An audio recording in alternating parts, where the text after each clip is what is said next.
कहूँ जिसे रिश्ता, वो बहुत छोटी मामूली चीज़ है। रिश्ता तो खाली एक कन्वीनियंस के लिए बता रहा हूँ। सारे रिश्ते जीवात्मा के होते हैं, सोल रिलेशन है सबके, समझो तो। अब ध्यान करने वालों में और साधारण मानवों में क्या अंतर है? इतना ही अंतर है।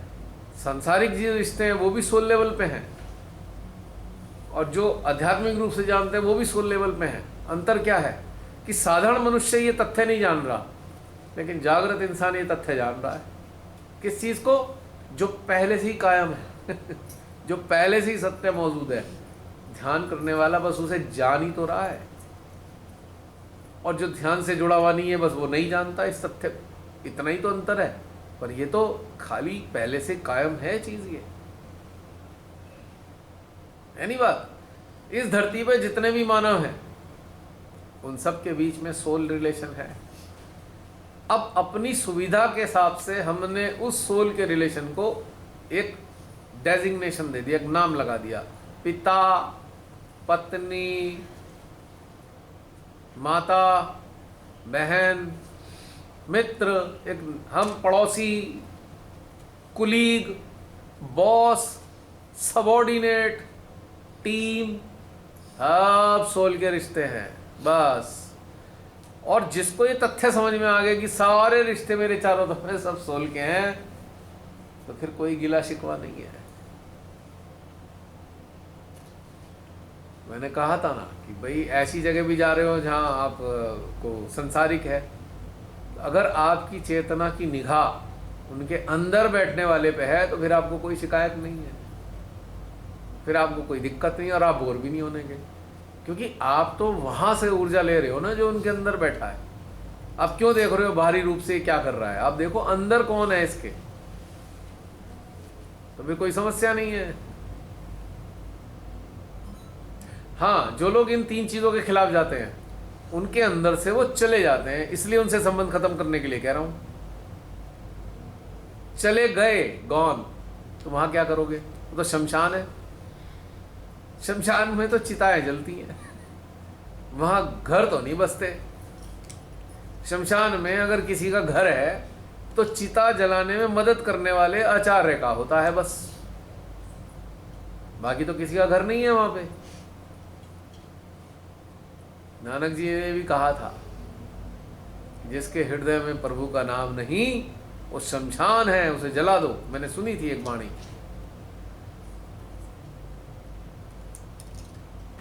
तो शमशान है, नष्ट करने, उसके अंदर प्रभु जा चुके हैं, तो आप संबंध कैसे रख पाओगे उनसे जिनके अंदर से प्रभु चले गए?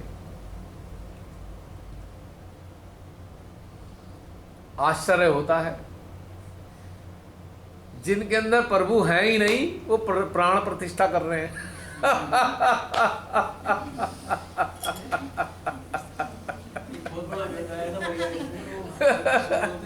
आश्चर्य होता है मुझे।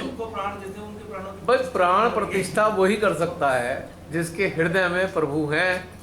जिसके हृदय में राक्षस बैठा है वो प्राण प्रतिष्ठा कैसे कर सकता है? और अंतर क्या है, पहचानोगे कैसे कि भाई प्रभु है किसी के अंदर, किसी के अंदर राक्षस है? जो सबका खून चूसना चाहता है तो पक्का है उसके अंदर राक्षस या शैतान है। और जो जीवन देना चाहता है सबको, गरीब से गरीब, अमीर से अमीर, दिव्यांग को, हर चीजों को प्रेम और जीवन सींचना चाहता है, वो माली है, उसके अंदर परमात्मा है। ऐसे माली से जिसके अंदर राक्षस बैठा है पौधे भी नहीं पनपते। अजमा के देख लेना। वाकई घोर कलयुग है। अब जिनके हृदय में राम नहीं वो राम की प्राण प्रतीक्षा करते हैं, बताओ कमाल है। आश्चर्य होता है मुझे, क्या होगा इससे ज्यादा और घोर कलयुग क्या होगा? अब वो किसी ने एआई से जो बनाकर एक राम जी की मूर्त दिखा रखी है, वो ऐसे पलके झपका रही है मूर्त, देख रहे हो? अब लोग बड़े मोहित हो रहे हैं, राम जी मुस्कुरा रहे हैं। ये अब जैसे इन चीज़ों से अनजान है बहुत से लोग। भाई हमारे यहाँ पढ़े हुए लिखे लोग हैं नहीं, तो वो कहेंगे चमत्कार हो गया, राम जी पलके झपका रहे हैं। और मेरे जैसा क्या समझ रहा है राम जी के मुस्कुराने को? मैंने मान लिया राम जी मुस्कुरा रहे हैं। एआई की मदद से राम जी ने अपने आप को एक्सप्रेस किया, पल के झुकाते हुए मुस्कुराते हुए कर रहे हैं। कर ले जो करना है, देख तो मैं लूंगा ही बाद में। मैं उसे ऐसे समझ रहा हूं, मुझे ऐसे समझ में आता है। उनकी जो मुस्कुराहट में मुझे वो समझ में आता है। जानते हो क्या समझ में आता है? आपको लगता होगा, आपने अभी प्रश्न किया था यार, ए राम लल्ला श्यामल कैसे हो गए? देखा आपने, अभी नीचे बात कर रहे थे तो आप में से किसी ने कहा वो साउथ वाले ने बनाई है ना। रहस्य ये नहीं है। मुझ जैसे को रहस्य एक जो समझ में आया, मैं वो आपके सामने रखूंगा। अब कौन से विष्णु जी के अवतार श्यामवर्ण हुए? कल के अवतार का तो स्वरूप है ही नहीं, कहीं कहीं स्वरूप देखा नहीं जाता उनका कल के का। और श्री कृष्ण जी ने मुस्कुरा मुस्कुरा के करा क्या है? राम जी कौन थे? माने गए अर्ध अवतार विष्णु जी के, अर्ध अवतार विष्णु जी के माने गए। आधे अवतार कहते हैं श्री राम को, अगर आप शास्त्रों में जानो, क्योंकि उन्होंने अपने आप को कभी प्रदर्शित नहीं करा, लेकिन उन्होंने मानवीय पक्ष ज्यादा रखा, तो इसलिए वो अर्ध अवतार माने जाते हैं। मैंने भी कहीं पढ़ा है, मेरे पास इस चीज का पता नहीं, पढ़ी पढ़ाई बातें कर रहा हूं मैं, सुना था मैंने या पढ़ा था कहीं कि वो पूर्ण अवतार नहीं माने जाते। अब क्या सच है क्या नहीं, मैं उसमें जा ही नहीं रहा, मैं तो बात बताई। क्योंकि मर्यादा पुरुषोत्तम, पुरुषों में उत्तम सर्वश्रेष्ठ अस्तित्व जो परमात्मा के विष्णु जी का आया।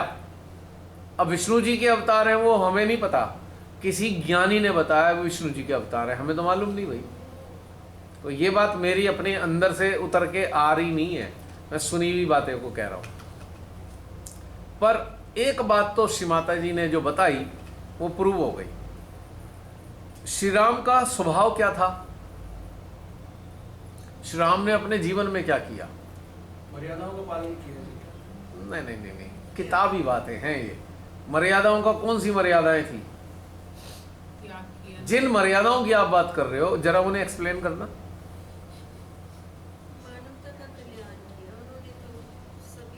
उन्होंने मर्यादा कौन सी, रक्षा किस मर्यादा की? सत्य की मर्यादा की रक्षा की। जो सत्य के विरोध में थे उनका संहार किया, ये वाली मर्यादा उन्होंने रखी है। तो पुरुषों में उत्तम, यानी कि पुरुष जो है किसी ना किसी मानव जाति, यानी कि पुरुष से मतलब है मानव जो है, जो पुरुष रूप में है, वो किसी ना किसी रूप से मोह ग्रसित होकर या कोई भी ऐसी चीजों से ग्रसित होकर अपने जीवन का पालन नहीं कर पाते मानव। तो इसलिए उन्होंने वो चीजों का पालन किया जिसका पालन हर मानव को करना चाहिए। इसलिए उन्होंने मर्यादा से संबंध है, सत्य की रक्षा करने से संबंधित है मर्यादा। और जागरूकता में उन्होंने सीता जी को जाने दिया, क्या रोक नहीं सकते थे? उनके एक ही बाण में इतनी शक्ति तो रही होगी कि वो वहीं से ही उसको बिल्कुल रावण को या उसके पूरे उसको उजाड़ सकते थे। लेकिन उन्होंने कहा नहीं, मैं साधारण मानव की तरह सबसे मदद लेकर, मदद का मतलब उन्होंने वानरों से भी मदद ली। उन्होंने इसका मतलब क्या सिखाया कि जो अन्य प्राणी हैं उनको भी आप सम्मान दो। You should respect for all the creatures other than human, right. एक मर्यादा ये मनुष्य को क्या सिखाया कि सारे क्रीचर को सम्मान करो जितना कर सकते हो, पहली चीज। दूसरी चीज उन्होंने मर्यादा का पालन क्या सिखाया? सत्य की रक्षा करने के लिए ही मानव का जन्म है, ये मर्यादा का पालन मनुष्य को करना चाहिए। सत्य की रक्षा करने का, सत्य की खिलाफत जो करे उसके विरोध में आप जीवन जियो, उसके विरोध में कार्य करो, एक मर्यादा ये हो गई। तीसरी मर्यादा उन्होंने दिखाई कि डिटैचमेंट की। मेरा अपने पत्नी से भी डिटैचमेंट है, मेरा अपने संतानों से भी डिटैचमेंट है नहीं। और सैद्धांतिक रूप से अगर कुछ है तो मुझे अपनी संतानों से भी युद्ध करना है, बिना अटैचमेंट के कि मेरी संतान है उससे झगड़ा नहीं करूंगा मैं। झगड़ा नहीं, युद्ध किस चीज का? कि वो जो प्रसार करना चाहते थे राम राज का मतलब क्या है? सत्य का राज। उसमें अगर उनके रथ को रोकने वाली संतानें हैं तो उनसे भी युद्ध करेंगे। इसका मतलब क्या सिखाया? कि बच्चों से इतना मोह मत करो, यदि वो आपके सत्य के कार्य में बाधा बने तो उनसे भी युद्ध करना पड़ेगा आपको। कितना बड़ा मर्यादा है ये, सिखाई है मर्यादा, सिखाई है। अब कोई बता, अब किताबों में कौन सी मर्यादाएं लिखी हैं? क्या ये वाली मर्यादाएं समझ में आई उनकी कभी? इसी के लिए उनका अवतरण हुआ। मुझे तो ये समझ में आया। इक्वालिटी भी तो सिखाई शबरी के साथ कि कोई मानव। हाँ, इक्वलिटी भी बहुत अच्छे संदेश दिए। मैं शबरी क्या, एक बहुत निम्न स्तर के जीवन जीने वाले से मैं बेर खा सकता हूं, वो भी झूठे। अहंकार नहीं है, निरहंकार सिखाया उन्होंने। ये मर्यादा सिखाई कि आप सबको समान रूप से देखो। क्या राम जी को मानने वाले सारे मानवों को भारत में समान रूप से देखते हैं? राम जी को वो ही मान सकता है जो सबको एक निगाह से देखे समान रूप से। दूसरा, प्रेम। सीता उनके पास नहीं तो पलंग पे नहीं सोए, जमीन पे सोए हैं। सोए हैं। और किसी ने जनता में से उठ के कह दिया भाई सीता जी ने ऐसे ऐसे, तो उन्होंने कहा ठीक है तू खुश रह, मैं सीता से भी दूर जा सकता हूं प्रजा के लिए। तो तथा कथित प्राण प्रतिष्ठा करने वाले, राम विहीन मानव प्राण प्रतिष्ठा कर रहा है, तो क्या अपने उस शौकों से वो सादगी से जीवन जीता है? राम तो सादगी से जीवन जीते रहे। शुरुआत में ही वो वन में चले गए, वापस आए तो सीता जी उन्होंने सीता जी को दूर कर दिया। यानी कि वो तो जब से उनकी माता कैकेयी ने उन्हें वनवास का कहा तब से लेकर एंड तक तो वो पलंग पे ही नहीं सोए। ये तो हमारे चित्रण है कहानियों में कि वो तो सादा जीवन ही जीते रहे। तो क्या राम जी को प्रतिष्ठित करने वाले सादा जीवन जीते हैं? तो मैं तो नहीं मान सकता उन्हें राम जी के उपासक या राम जी के आराध्य आराधना करने वाले ऐसा तो नहीं कर सकते। क्यों? दूसरी बात, एक और मजेदार चीज मैंने देखी, कमाल की बात है, नारा ही बदल दिया। सारी दुनिया, हम सब लोग पहले से कहते थे जय सिया राम, अब कर दिया जय श्री राम, पत्नी विहीन बना दिया। तो उन्हें शर्मिंदगी सी हो रही थी ना, तो पत्नी वाले हैं, मैं तो ऐसे ही हूं, तो भैया चलो सीता जी को हटा दो, जय श्री राम। सीता जी है ही नहीं, सीता जी है ही नहीं, उसमें श्री राम बना दिया। और श्री राम नारा हिंसक वाला नारा हो गया, हमारे साथ नहीं चले हम काट डालेंगे, मार डालेंगे, डंडे मारेंगे तुम्हें। कहेंगे बोलो जय सिया राम, जय श्री राम। भाई सिया राम से श्री राम बना दिया उन्होंने। कहाँ गए वो सीता जी, कहाँ गई भाई? ये हमारे शहर में तो ऐसा नारा दे रहे थे, लग नहीं रहा था कि भक्ति कर रहे हैं, लग रहा था डरा रहे हैं उससे। सोसाइटी में भी वही तो मैं कह रहा हूँ, डंडे मार मार के धमकी। क्या मतलब है? श्री राम के कैसे श्री राम के मानने वाले हो सकते हो? जब आप श्री राम की नहीं मानते तो हम आपकी क्यों माने?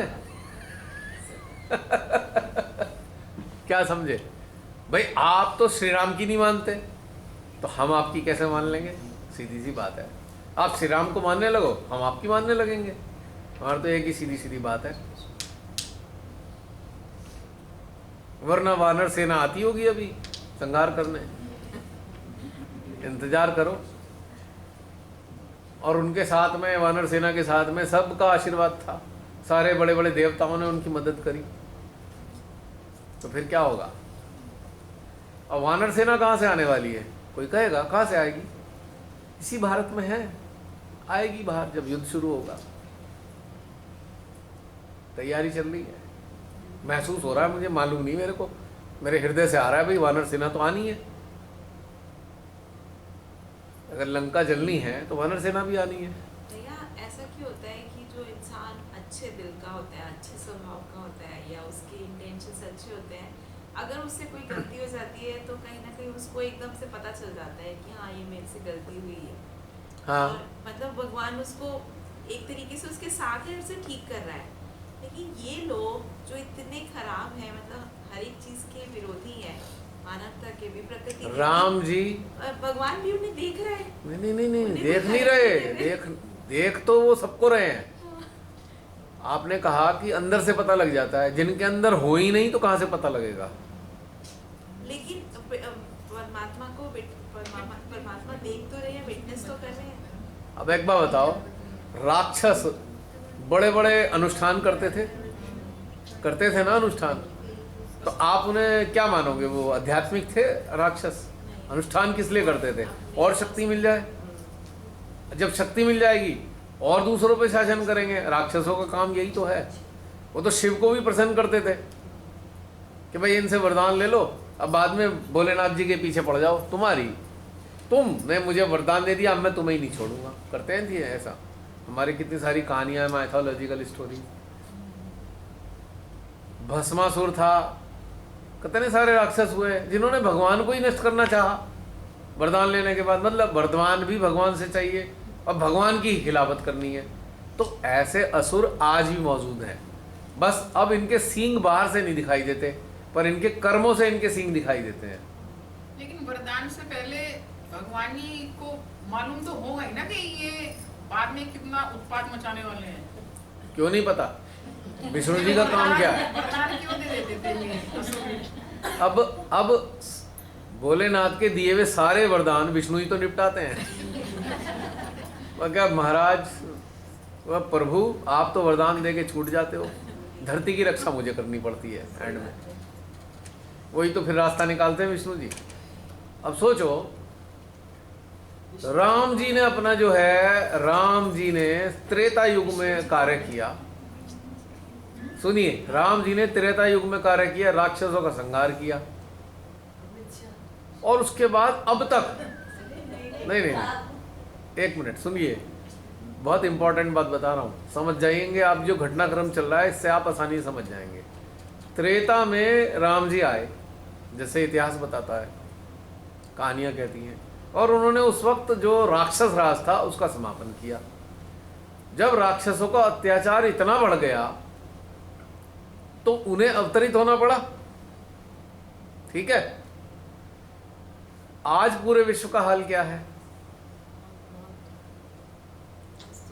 आज भी असुरी शक्तियां, मनुष्यों के अंदर असुर सक्रिय हो गए और उन्होंने मानवता के ऊपर इतना अत्याचार फैला रखा है, पूरे विश्व में फैला रखा है। 2020 से सिलसिला बहुत तीव्र हुआ, मानवता को ही बिल्कुल नष्ट करने को उतारू हो गए लोभी लोग। कोरोना ले आए, उसके चक्कर में सारे व्यापार छीन लिए, बड़े बड़े व्यापारियों ने छोटे छोटे व्यापारियों के व्यापार खा गए। देश को कोरोना के प्रोटेक्शन के नाम पर गुलाम बना दिया, सारी उनकी स्वतंत्रता खत्म कर दी कोरोना के नाम पे। और इतने षड्यंत्र किए, किसी की किडनी निकाल ली, किसी का कुछ कर लिया, मतलब इतना बुरा हाल किया कोरोना के टाइम में, मतलब मानवता चीत्कार करते हुए आंसू बहा रही थी। तो अब राम जी सूक्ष्म रूप में मौजूद थे ही। मैंने कहा भाई क्या करूं, ये तो मैं देख नहीं सकता। हाँ ठीक है, किसी को उकसाया, राम लल्ला ही बन के आ जाएंगे, वो तो उनका क्या। अब विष्णु जी, राम जी गोरे और ये राम लल्ला सांवले, क्योंकि राम लल्ला के नाम पर स्वयं विष्णु जी पधार गए और उनका काम क्या है आप जानते हो। और विष्णु जी ने बचपन में क्या किया था अपने बाल्यकाल में, कहानियों से पता है ना। उन्होंने तो बाल्यकाल में ही कितने राक्षसों को मारा। अब राम लल्ला के रूप में श्यामल रूप धरकर स्वयं कृष्ण जी आना चाहते होंगे। खेल कहानी ये चल रही है, और वो भी फिर संहार करने ही आते हैं। नहीं, मगर शुरू से जहाँ तक जिस तरह से हमने सुना है, इतना तो हम भी उसमें नहीं पहुँचे हुए हैं कि बिल्कुल एक्यूरेट चीज़ बताई जाए, बट जब साम्राज्य ही असुरों का है, ये भी शक्तिशाली है, और जो भगवान जी हैं हमारे, ये भी शक्तिशाली हैं, तो जब दोनों की आपस में बढ़िया बात है तो ये इंसान को तो बेकार में उत्पत्ति करती है इसकी। ये तो वो वाली हमारे साथ बात होगी, तू कौन मैं खम्बा।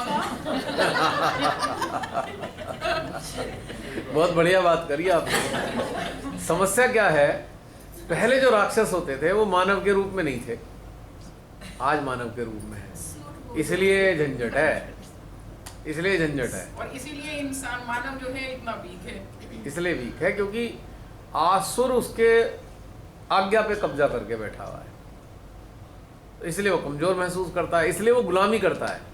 अब असुरों का राज क्यों था?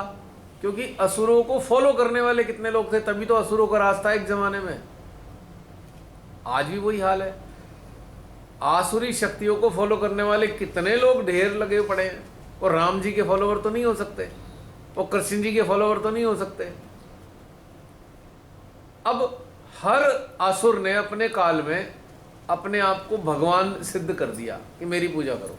बताओ कौन सा असुर ऐसा नहीं हुआ जिसने अपने आप को पूजा नहीं कराई? क्या वही वाला काल आज आपको नहीं नजर आता? पूरा फोकस तो हमारे प्रधानमंत्री जी पे ही है। पीछे से रामलला का भजन बज रहा है, उसका वीडियो तो कहानी क्या है? कहानी क्या है? आप वैसे मुझे अभी आप देखो, एक चीज, एक लक्षण बता रहा हूं मैं। पुजवाने की बात चली, कभी किसी ने अपने कटआउट लगवाए हैं? पेट्रोल पंप पे, सड़कों पे कटआउट सब जगह लगे हुए हैं। तो क्या वो पहले वाले राक्षस भी यही नहीं करते थे? भी तो अपने मंदिर में। तो आज कोई मानव को, किसी मानव को राक्षस ने अपने कब्जे में ले लिया, पर राक्षस की प्रवृत्ति तो वही है, अपने को पुजवाने की। पहले भी तो यही स्थिति थी ना। हिरण्यकश्यप ने कहा कौन विष्णु? मैं ही हूं भगवान, मेरी पूजा करो। कंस ने क्या कहा? मैं ही हूं, मेरी पूजा करो। और पता नहीं कितने सुर हुए, अलग अलग तरीके के सुर, ताड़ का सुर, भस्मासुर, रक्त बीज। इनका काम क्या था? अपने को पुजवाने के लिए करा ना। तो भैया ये क्या सही? आज जो कटआउट देखते हो, पुजवाने वाले घटनाक्रम नहीं है। बस 24 के बाद मूर्ति हर मंदिर में लग जाएगी, कंपलसरी आपको पूजा करनी पड़ेगी। 24 के बाद ये हो जाएगा। मैं तो ओपनली बोल रहा हूं, क्योंकि आज जो कटआउट मैं तो देखो पेट्रोल पंप पे भी कटआउट है। अच्छा जी, सेल्फी पॉइंट पेट्रोल पंप पे, किसी को फुर्सत है? पेट्रोल पंप पे जाकर अपनी फोटो खिंचाएगा पेट्रोल डलवाते हुए, सेल्फी। कॉलेजेस में सेल्फी पॉइंट बन गए, जगह जगह आप देखो जरा, कॉलेजेस में, स्कूल में सेल्फी पॉइंट है। Railway station. तो ये प्रवृत्ति किसकी है? ये बेचारे हमारे प्रधान सेवक जी किनके चंगुल में फंस गए? मैं तो, मुझे दया आती है, मैं किसी राक्षसी शैतानी साया इनके ऊपर आ गया। बड़े प्रेम से इनको पूरे लोगों ने बड़े प्रेम से वोट देकर प्रधानमंत्री बनाया। और क्या कहकर आए थे? क्या कहकर आए थे? 100 स्मार्ट सिटी कहाँ है? वो कहाँ गए? वो कहाँ दिख रही है? अभी तक दिख नहीं रहा कोई स्मार्ट सिटी। 10 साल हो गए। लगा हुआ है स्मार्ट सिटी का, बना। स्मार्ट सिटी कहाँ गए? Make in India, made in India, shine India, पता नहीं क्या क्या इंडिया थे, वो कहाँ गए? उसकी जगह क्या हो गया? Hungary India, unemployment, unemployed India. सारे काम धंधे सब धीरे धीरे नष्ट होते जा रहे हैं। तो इन बेचारे, मैं तो, मुझे दया आती है कि ये फंस गए किसी राक्षस के चंगुल में। राक्षस ने अपने को पुजवाना है, इस्तेमाल इनका कर रहा है। मैं तो इस एंगल से भी देख सकता हूँ। मुझे दया आती है क्योंकि मुझे परिणाम मालूम है, परिणाम मालूम है। मुझे अपना भी परिणाम मालूम है कि भैया मैं राक्षस से संघर्ष करूंगा तो क्षति मेरी भी होगी। पर राक्षस अंदर हैं, उस अंदर वाले राक्षस से हमारे संघर्ष है। शरीर रूप में राक्षस से हमारा कोई झगड़ा नहीं है। किसी राक्षस ने किसी का शरीर ले लिया, मानव का, उस शरीर से हमारा झगड़ा थोड़ी है। उसके अंदर श्री माता ने शक्तियां दी हैं, किसी मानव के अंदर जो राक्षस और शैतान बैठा है उससे संघर्ष के लिए नहीं है, किसी मानवीय स्तर पे क्षति पहुंचाने के लिए शक्तियां नहीं दी। तो हम तो उन्हें इस एंगल से भी देखते हैं, बेचारे फंस गए, पता नहीं कब से राक्षसों के चंगुल में है ये। और इतने भगवान ही बन सकते थे अगर अच्छे कार्य करते, तो भगवान ही बनते, लोग इन्हें वास्तव में पूजते। लेकिन क्या किया, राक्षस के चंगुल में आकर राक्षसों के लिए राज्य बढ़ा रहे हैं। ये जीवन कितने दिन का है उनका, पर कितना बड़ा कलंक लग गया उन पे। मैं तो मानवता के स्तर पे देख रहा हूं, उनको कलंक लग गया ना। क्या वो मिटा पाएंगे कभी? जब उनका सांसें छूट रही होंगी तब उनका चिंतन चलेगा। क्या वो मिटा पाएंगे इस कलंक को, जो पूरी दुनिया का कलंक उनके सर पे लग गया? तो किसी राक्षस के चंगुल में तो आ ही गए ना, जिसके कारण मानवता को पहुंचा रहे हैं चोट, तकलीफ पहुंचा रहे हैं लगातार, आ गए ना। तो ऐसे ही मानव घर घर में मौजूद हैं, अगर राक्षसों के चंगुल में फंसे हुए, वो इनके अनुचर हैं। राक्षसों के अनुचर भी तो राक्षस ही होते हैं, उनके अंदर भी कब्जा है, एक मैग्नेटिक फील्ड है उसका, राक्षस का। राक्षसों का मैग्नेटिक फील्ड होता है मैस्मराइज करने का। जैसे वो कौन सा था, महिषासुर, माँ ने बताया उसके बारे में, वो लोगों को सम्मोहित कर लेता था ना। और उससे क्या करता था, सम्मोहित हो गए, उनसे सारे धन दौलत सब अपने घर में भर लेता था। अरबों खरबों डॉलर के सामान उसने भर लिया अपने घर में, मोहित करके ना। तो कहने का मतलब है, इनके चंगुल में कौन फंसते हैं? जो जिनकी सोल फंस गई इनके चंगुल में, वो फॉलोअर हो जाते हैं। तो दया आती है कि भाई इतना अच्छा मौका मिला भारत की सेवा करने का, लेकिन हुआ क्या, उल्टा। तो किसी ने ऐसा, इन सारी हरकतों से, लक्षण से पता लगता है कोई असुरी शक्तियों के कब्जे में इनका अस्तित्व आ चुका है। वरना इतने उल्टे काम आसानी से तो कोई नहीं करता, सब कुछ जानते हुए भी नहीं करता। असुरी शक्तियों के कब्जे में कोई फंस गया तो पीड़ा की बात है ना ये। ठीक है, शुरू में तो हमें खुंदक लगेगी, अरे इन्होंने ऐसा कर दिया, लेकिन मैं दूसरी दृष्टि से देखता हूँ, इनके अंदर कौन है, संघर्ष उनसे है, इनके अस्तित्व से हमारा कोई संघर्ष नहीं है। याद है वो ब्रेन में घुसने का काम कुछ लोगों ने किया था, शुरू में किया था, एंटर करने का। किसके लिए किया था? वो जो इनके अंदर शैतानी चीज़ें घुस गई, जो इतना अहित करा रही हैं इनसे, और अपने कर्म इनके खराब हुए जा रहे हैं, खराब हुए जा रहे हैं। उनके परिणाम क्या होंगे? कितने परिणाम होंगे? ठीक है, मेरी कोई बात सुनेगा यूट्यूब पे कोई भक्त या कोई असुरी, उसको लगेगा मेरे को नुकसान पहुंचा सकता है, मेरे को मार दे भाई तू, कोई दिक्कत नहीं है। मैं एक बात बता रहा हूँ, इतना ही तो होगा। पर मुझे तो चिंता नहीं, मुझे तो इनको भी सत्य बताना है कि आप फंसे हुए हो भाई, आप चंगुल में फंसे हुए हो, अपना जीवन आप नष्ट कर रहे हो। इनके राक्षसी असुरी शक्तियों के चंगुल में फंसकर आप पूरे भारत के लोगों की बद्दुआएं ले रहे हो। कितने दुखद बात है ये। हमारा इनसे कोई शत्रुता थोड़ी हो सकती है, किसी मानव से हमारी कोई शत्रुता नहीं है। जो सूक्ष्म रूप में मानव के अंदर बैठे हैं, और ऐसे अनुचर घर घर में बैठे हैं, और घर घर में एक दूसरे को पीड़ा पहुंचा रहे हैं। कौन लोग पहुंचा रहे हैं घर घर में पीड़ा एक दूसरे को? इनके अंदर ये प्रभाव हैं असुरी शक्तियों के। तो संघर्ष कितना बड़ा है, बहुत बड़ा संघर्ष है, और पता नहीं कब तक करना पड़ेगा। शरीर हमारे रहे ना रहे, पर संघर्ष हमारा खत्म नहीं होने वाला। अगर आप लोगों को ये बात समझ में आ चुकी है आज की तारीख में, और आप लोग इस चीज़ समझ गए कि श्रीमाता जी का अवतरण किस लिए हुआ और श्रीमाता जी किस लिए आई, ठीक है, तो फिर आपको ये समझ में आज आ गया। और अगर आपको दोबारा शरीर मिलेगा तब भी क्या करने वाले हो? यही करोगे ना। संसार में सारी चीज़ें आपको आकर्षित करती थी या नहीं करती थी, आज नहीं कर रही, तो इसका मतलब क्या है कि नेक्स्ट स्टेप क्या होने वाला है? शरीर मिले तो भी संघर्ष रहेगा इन असुरी शक्तियों से, और शरीर नहीं मिले तब भी रहेगा। अगर असुर सूक्ष्म रूप में कार्य कर सकते हैं, तो जागृत लोग भी तो सूक्ष्म रूप में कार्य कर सकते हैं, बिना शरीर के भी कार्य कर सकते हैं। उन्हें क्या है चिंता शरीर की, और शरीर से मोह कैसा? ये बहुत गूढ़ चीज़ें हैं। तो यानी कि ये सब चीज़ें जो हैं आपको अंदर उतारनी होंगी कि श्रीमाता जी के सपनों को साकार करने के लिए अपने बाहरी अस्तित्व को प्राथमिकता सेकंड नंबर पे देनी है। पहली प्राथमिकता आपको इन सूक्ष्म चीज़ों पे कार्य करने के लिए देनी है। याद कीजिए शुरू शुरू में हम लोगों ने इनके अंदर, इनके मस्तिष्क पे काम कराया, इनको नष्ट करने के लिए थोड़ी कराया था। इनके अंदर जो बैठा है, जो ये जिसको ये पूरा राजपाट चाहिए, पूरी धरती के ऊपर अपना असुर चाहिए, और यहीं थोड़ी असुर है। आप देखो क्या कहते हैं वो, कौन सा देश है, एक अमेरिकन कंट्री है मदुरो, जहाँ पे उसका प्रेसिडेंट है, वेनेजुएला। वेनेजुएला भाई साहब बर्बाद कर दिया देश उसने बिल्कुल। लोग खाने खाने को तरस गए, बर्बाद हो गए हैं, और सारे लोग, सारे मिलके देशवासी संघर्ष करने में लगे हुए हैं। वहाँ भी ईवीएम है, और अमेरिका के बाकी किसी कंट्री में ईवीएम नहीं है, केवल वहाँ पे है वेनेजुएला में। तो सोचो, और कहीं नहीं है। तो दूसरा ये आपका क्या कहते हैं, रशिया, रशिया के लोग गुलाम बन गए। चाइना, एक वो North Korea, South North Korea ही है ना, हाल देख लो कौन बैठा हुआ है यहाँ पे। अब तो और भी कई सारे तैयार हो रहे हैं, और भी कई लोग तैयार हो गए हैं पूरे विश्व की ऐसी तैसी मारने के लिए। इजराइल का तो हाल है ही, नेतान्याहू वो भी वही है, उसके अंदर भी वही घुसा हुआ है।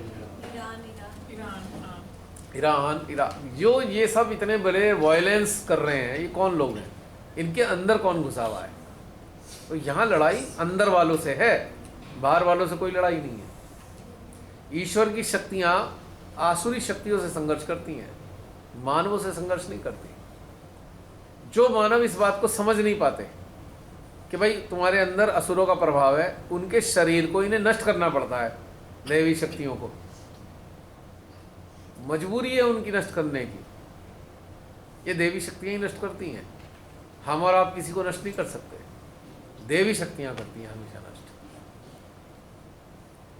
हमें क्या पड़ी इस बात की, हम कौन होते हैं किसी को नष्ट करने वाले? जैसे सामने वाला शरीर है वैसे हमारा शरीर है, हम लोग हैं। भगवान ने उन्हें भी बनाया, भगवान ने हमें कौन सा उसमें संघर्ष करना है, उन्हें नष्ट करने की सोच नहीं है। लेकिन जो असुरी शक्तियों के या शैतानी शक्तियों के प्रभाव में आता है, वो अन्य मानवों को नष्ट करना चाहता है, नष्ट कर देना चाहता है हमेशा। और दूसरा, जागृत लोगों को क्या चाहिए इस दुनिया में? केवल एक ही रिक्वायरमेंट होती है, हम इस धरती पे हैं, इस धरती में प्यार मोहब्बत हो, यही हमारी रिक्वायरमेंट है, उसके अलावा तो कोई है नहीं, है ना? महसूस हो रही है जिम्मेदारी सी, थोड़ी सी होती है। तो इसीलिए सब कुछ है। अब हमें कोई मार दे, भैया इन्हें मार दो, ये लोग ऐसी बातें करते हैं, तो क्या हम मर जाएंगे? हमारे अंदर की चेतना मर जाएगी क्या? हमारे शरीर को तो मार सकते हो, क्या हमारा काम बाद में बंद हो जाएगा? तो और फास्ट हो जाएगा काम। अभी तक तो बचे हुए हैं, जो लोग बचे हुए हैं तब तक, जब तक शरीर है हमारे, शरीर के बाद तो फिर मुसीबत आ जाएगी उनकी। कारण है, एक कारण है, मैं ये बात क्यों कह रहा हूँ, बहुत गूढ़ बात बताऊंगा आपको मैं। देवी देवताओं को कोई मतलब नहीं है ये नष्ट हो या बचा रहे, वो केवल एक चीज़ देखते हैं कि माँ ने, भगवती ने जो ये पृथ्वी बनाई है ये ठीक ठाक रहे, बस उनका कंसर्न इससे है। मानव से कोई मतलब नहीं है उनका, समझ पा रहे हो आप मेरी बात? मानव से नहीं है उनका कोई मतलब। वो कहते हैं ये जो धरती है इसमें सब चीज़ बैलेंस रहे, 5 एलिमेंट ठीक रहे, ये व्यवस्था हम करते रहें। अगर कोई ऐसी व्यवस्था को नुकसान पहुंचा रहा है तो हम उसको ठिकाने लगाएं, लेकिन मानवीय स्तर पे वो कुछ नहीं करने वाले। लेकिन कौन करेगा? जो मानव होगा, और मानव के अंदर जो शक्तियाँ जागृत होंगी उसके ज़रिए सारे काम होंगे। क्योंकि हम मानवों की ये इच्छा है कि धरती पे प्रेम का राज हो, धरती पे वात्सल्य, प्रेम, आनंद का राज हो। हम मानवों को चाहिए ये, देवताओं को नहीं चाहिए। देवता तो कहीं भी रह सकते हैं, और हमारे अंदर जो देवता हैं उन्हें भी अच्छा वातावरण चाहिए, और वो हमसे अपेक्षा करते हैं कि बाहर की तो हम देख लेंगे, तुम अपने अंदर का वातावरण हमारे अनुकूल कर दो, जिसमें हम रहकर प्रसन्न रह सकें। और तुम ऐसी व्यवस्था कर दो, अपनी जो मन की जो एक वो है, मन की कैद में आपकी चेतना फंसी है, और आपकी चेतना के कारण हम मुक्त नहीं हो सकेंगे। हमारी मुक्ति का प्रबंध करो, हमें ऐसा वातावरण चाहिए जहाँ हमारे अंदर, हमारे आपके अस्तित्व में हम 33 करोड़ देवताओं के रूप में मौजूद हैं, तो हम आपसे, आपके अस्तित्व से अपेक्षा रखते हैं कि परमेश्वरी का प्रेम हमें मिलता रहे। और अगर मानव वो कार्य नहीं करता कि अंदर बैठे हुए सेलुलर लेवल पे जो 33 करोड़ देवी देवता बैठे हैं उनके भोजन का प्रबंध नहीं करता, तो ये देवता नष्ट करना शुरू कर देते हैं उस यूनिट को, उस बायोलॉजिकल यूनिट को नष्ट करना शुरू कर देते हैं कि ये किसी काम की नहीं है। तो मेन कारण यहाँ जो है, मेरे बहुत देर से चित्त में प्रश्न गूंज रहा था, तो ये जो इनका, हम सनातन धर्म में ये जो अपना यज्ञ करते हैं, आह्वान करते हैं और उसमें जो आहुतियाँ दी जाती हैं, तो ये इन देवी देवताओं का भोजन है। उन्हें अच्छा वातावरण चाहिए, वो अच्छे धरती पे अच्छे वातावरण के रक्षक हैं। सीधे साधा सवाल है। अब भोजन नहीं मानव मिला वो तो- काम करेगा, जो वातावरण अच्छा होगा तो वो प्रसन्न हो जाएंगे, और नहीं मिला तो वो फिर नष्ट की ओर है। नष्ट कर ही देंगे वो तो। अब बताओ, सबसे ज्ञानी प्रकांड पंडित रावण हुआ, नष्ट तो वो भी हुआ। वो वास्तव में अमर था, पर उसके अंदर जब सद्बुद्धि आई, उसने कहा भाई नहीं, तू तो नष्ट कर, विष्णु जी मुझे नष्ट करो, क्योंकि मानव तो मुझे मार नहीं सकते। राम जी को आह्वान उसने ही तो किया था, राम जी तो आए उसी के लिए थे। पूरी धरती पे मानव, राम जी किसी के लिए नहीं आए, वो रावण के लिए आए, उसकी मुक्ति का प्रबंध किया, क्योंकि वो तो अपने कार्यों से उसने अपने आप को अमर बना लिया। और उसे जब सद्बुद्धि आ गई, उसने कहा भैया मेरा मामला गड़बड़ है, मैं गलत रास्ते पे हूँ, मेरे को बराबर करो। इन्होंने अच्छा इतने दुष्टता और दुष्ट कार्य भी किए असुर जो हैं, और फिर भी भगवान जी इनकी ओर इतना ललायत के उनको, चलो भाई मुक्त हो जाओ, मोक्ष मिल जाए आपको। भाई ऐसा क्रिएशन तो भगवान की है, चाहे वो राक्षस हो या मानव हो या देवता हो, इन तीनों में संतुलन चाहिए ना उन्हें। भाई तीनों जो हैं, देखो देवताओं को किस लिए बनाया? अगर ये क्रिएशन ना हो तो देवताओं का कोई काम नहीं। समझ रहे हैं ना आप मेरी बात? मुझे तो ये लगता है जी। और असुर किस लिए बनाए? कि देवताओं को अहंकार ना हो जाए। असुर उनको काउंटर बैलेंस करते हैं। और दो पाटन के बीच में बचाना साबुत को, मानव बेचारा इन दोनों के बीच में फंस गया। बस ये आपके मुख से ऊपर आपने बुलवा दिया। मैं बहुत देर से और इन दोनों पाटन के बीच में फंस गया मानव। उसके अंदर भगवान जी ने दोनों डाल दिए। वे राक्षस भी तेरे अंदर प्रोपोर्शन है और वो भी है। उसमें कमान निकल चुका ना, अब वो कमान वापस नहीं आ सकता। तो तभी उन्होंने रास्ता निकाला। मानव, अब तू किसी के चक्कर में फंस गया हो, तेरे को निकाल मैं दूंगा, भगवान ने कहा, पर ये वाली चीज कर, तू निकल जाएगा इसमें से। फिर क्या करेगा तू? जब तू मेरे से जुड़ेगा तब तेरे को समझ में आएगा तेरे अंदर राक्षस कौन कौन से हैं, तू उन्हें पहले नष्ट करेगा। शैतान कौन से, तू उन्हें नष्ट करेगा। अच्छा, जब तेरे अंदर देवता कौन से, उन्हें तू जगाएगा। श्रीमाता ने रास्ता क्या बताया? राक्षसों को नष्ट करने का और देवताओं को जगाने का। यही तो बताया है। किसके अंदर? हमारे ही अंदर। और जब कृष्ण जी आए तो उन्होंने ये ठिठोली और वो खेली कि भाई कर्म प्रधान है, उन्होंने कर्तव्य की बात कृषि करी। यानी के कर्तव्य की बात करी ना उन्होंने, कि हाँ। मानव देह में हो तो मानव के कर्तव्य पूरे करो, और प्रभु ने तुम्हें बनाया है, परमात्मा ने, तो उनके कर्म करो। कर्म परमात्मा के लिए करो, कर्तव्य संसार के लिए करो, क्योंकि संसार कर्तव्य पे चलता है और कर्म ईश्वर से जुड़ने पे चलते हैं। और कर्तव्य मानव कुछ जो है वो गलत कर बैठता है, जिसके परिणाम ये मानव को ही मिलते अगर हैं। कोई कर्तव्य करता है तो गलत तो होता ही नहीं। कर्तव्य कहाँ से गलत हो जाएंगे बताइए? नहीं, जो पीड़ा वो भोगता है मानव, वो अपनी नासमझियों के कारण भोगता है। नासमझियों के कारण ही भोगता है मनुष्य पीड़ा, और यानी कोई कि कारण वो अपने नहीं। कर्म को समझ नहीं पाता जो वो कर रहा है, कि वो जो अच्छा वो है, जो वो है, अपने अस्तित्व को नहीं समझ पाता, इसलिए वो उल्टे काम करता है। अगर मेरे को ये पता लग गया कि भाई मैं तो इस कार्य के लिए हूँ, तो मेरे से उल्टे पलटे काम होंगे कैसे बताइए? मैं चोरी कर सकता हूँ क्या? किसी के लूट सकता हूँ क्या? किसी को दबाव में रखूँगा, कंट्रोल करके उसकी गर्दन दबा के रखूँ? नहीं कर सकता ना मैं। तो माने वो ऐसे लोगों की कल्पना की है जो जागरूक हो गए। जब जागरूक का इतना बड़ा समूह हो जाएगा तो वो तंग नहीं करेंगे किसी को। जब तंग नहीं करेंगे तो उनके अंदर ये शक्तियाँ पैदा होंगी। सामूहिक रूप से अगर किसी ऐसे लोगों के ऊपर अटेंशन डालेंगे तो उनका भी उद्धार हो जाएगा। एक लेक्चर में श्री माता जी ने कलयुग का भी बताया ना कि कैसे इमरजेंस हुआ था, वो कली जो राक्षस था उसको मारने के लिए वो मान लिया। हाँ, अब कली वाला राक्षस तो आज है ना, हाँ। वो बेचारा लेकिन वो इसी युग में ही बोला था कि मास रियलाइजेशन भी होगा। मास रिलेशन किस लिए?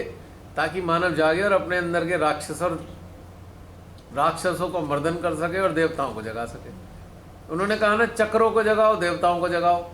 जब ये जगा लोगे तो राक्षसों का मर्दन आप अपने आप ही कर लोगे, आपको किसी बाहरी इंसान को जरूरत नहीं पड़ेगी। और जब ऐसा समूह तैयार हो जाएगा जो अपने राक्षसों को मार चुका, फिर वो समाज के कल्याण के और मानव जाति के उद्धार का कार्य करेंगे। Human values बढ़ क्योंकि जाएंगे। जो राक्षसों से पीड़ित है वो उद्धार कैसे कर सकता है किसी का? आप बताओ, कैसे करेगा उद्धार? बताओ आप मेरे को। ह्यूमन एस्पेक्ट्स को ये दिखाने के लिए कि ह्यूमन भी पावरफुल है, ह्यूमन तो पहले से ही पावरफुल है, लेकिन वो जानता नहीं। चूंकि उसे अपना मोह से अटैच हो गया। अब राक्षस कौन है? जो इस रचना से अटैच हो गए वही तो राक्षस है। जो निर्लिप्त हैं वो संत हैं। पर राक्षस किसी चीज से अटैच हो गए, मुझे तो यही चाहिए, ऐसा ही चाहिए, जैसा मैं चाहूँ वैसा चाहिए, वो राक्षस है। कि किसी बात को मुझे किसी की गर्दन दबानी पड़े, किसी की हत्या करनी पड़े, जब मुझे ये चाहिए, यानी कि उसे अटैच है किसी चीज से। अब मैं कम शब्दों में कहूँ, बुरा ना मानना, अगर अटैचमेंट है तो आपको एक दिन राक्षस बना के छोड़ेगा। राक्षस ऐसे ही नहीं बनते, ऐसे बनते हैं। By product attachment. वो ऑटोमेटिकली अटैच, जब सीवियरिटी बढ़ती जाएगी तो वो राक्षस ही कन्वर्ट हो जाएगा। अटैच्ड इंसान कभी सत्य के साथ खड़ा नहीं हो सकता। उसके पैरामीटर्स अलग हो जाते हैं। एग्जैक्टली जिसके लिए attached है, एग्जैक्टली उसके लिए अलग एग्जैक्टली। है, और जिसके लिए नहीं है उसके लिए अलग। तो शिवादेव ने क्या कहा? Biased हो गया। अरे भाई जो साथ चले ठीक है, नहीं चले तो छोड़ो। क्यों कहा? क्योंकि भाई एक राक्षस को लेके घूम रहे हो जो चेप हुआ पड़ा है आपकी जान का, तो चलोगे कैसे? आपका तो संघर्ष यही लगातार चलता रहेगा, चल कैसे पाओगे इधर की तरफ को? तो उन्होंने कहा छोड़ो। ये भी तो कहा मैंने, किसको छोड़ो? जो इन तीन चीजों से बाधित है। अटैचमेंट से बाधित होकर वो तीन कार्य कर रहा है। आपकी गर्दन दबाना चाहता है, आपको अपने कब्जे में रखने के लिए मानवता के खिलाफ कर रहा है। आपकी प्रकृति स्वतंत्रता की है, सोल हो आप, आपकी स्वतंत्रता की प्रवृत्ति है, पर आपको कब्जे में रखना चाहता है, यानी कि प्रकृति के खिलाफ कर रहा है। परमात्मा ने आपको अपनी संतान बनाया है, परमात्मा के हिसाब से चलना था आपको, वो आपको अपने हिसाब से चलाना चाहता है। तो तीनों के तीनों विपरीत कार्य कर रहा है ना वो। जड़ क्या है? अटैचमेंट। तो राक्षसों की प्रवृत्ति क्या है? इसका शासन हड़प लो, उसका सामान हड़प लो। पहले भी वही करते थे, अपनी अपनी चलाओ। और जो उनके विरोध में संत होते थे, ऋषि मुनि होते थे, उनके हवनों को विघ्न डाल देना, हवन नहीं करने देना। आज भी तो यही काम हो रहा है। मुझे तो नहीं रहा जो त्रेता में होता था वो आज क्यों नहीं हो रहा। आज भी हो ही रहा है वही काम। जो द्वापर में हुआ वो भी आज भी हो रहा है। यानी कि जो कलयुग है वो कॉम्बो है त्रेता और कलयुग का, उसका द्वापर का, दोनों का मिलके हो रहा है इस वक्त कलयुग में। भाई कुछ त्रेता में गड़बड़ थी वो, और द्वापर की गड़बड़, दोनों मिलके अब कलयुग में आ गई है। सीधी बात है। ये मुझे रियलाइज होता है आज।